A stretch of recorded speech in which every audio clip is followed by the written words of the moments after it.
Detroit, Michigan recently released its annual water quality report, and our water nerds dug through it so you don't have to.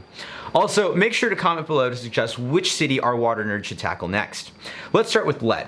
Lead enters tap water through old lead service pipes and lead-containing plumbing. 10% of the sites that were tested for lead had concentrations over 4 parts per billion.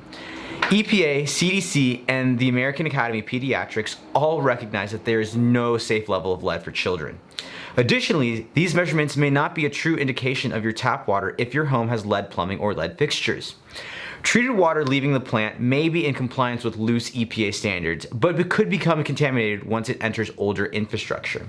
Houses built before 1986 were most likely built with lead plumbing and lead fixtures.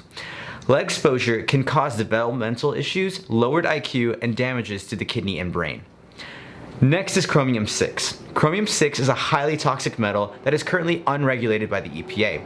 In recent years, Detroit has had a major problem with the dangerous contaminant. Chromium-6 pollution is associated with metal processing, tannery facilities, chromate production, stainless steel welding, and pigment production.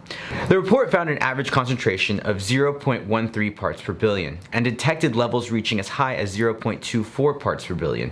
These levels are 12 times higher than the level determined to have a negligible impact on cancer risk.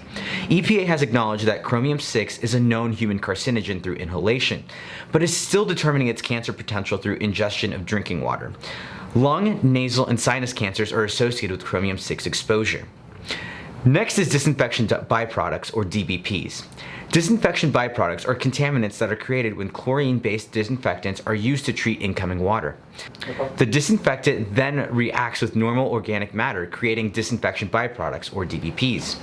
DBPs are split into two categories: trihalomethanes, which has a maximum contaminant level of 80 parts per billion, and haloacetic acids, which has a maximum contaminant level of 60 parts per billion.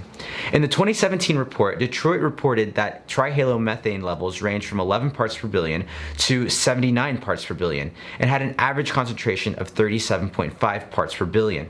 Detroit reported that the levels ranged from 5 parts per billion to 26 parts per billion, and averaged 13.5 parts per billion. Our water nerds are on the lookout for other cities to cover. If you would like us to see what's going on in your hometown, please let us know and comment below. Also, if you have any questions about this report or anything else water related, drop us a line at hello@hydroviv.com or visit hydroviv.com and use our live chat.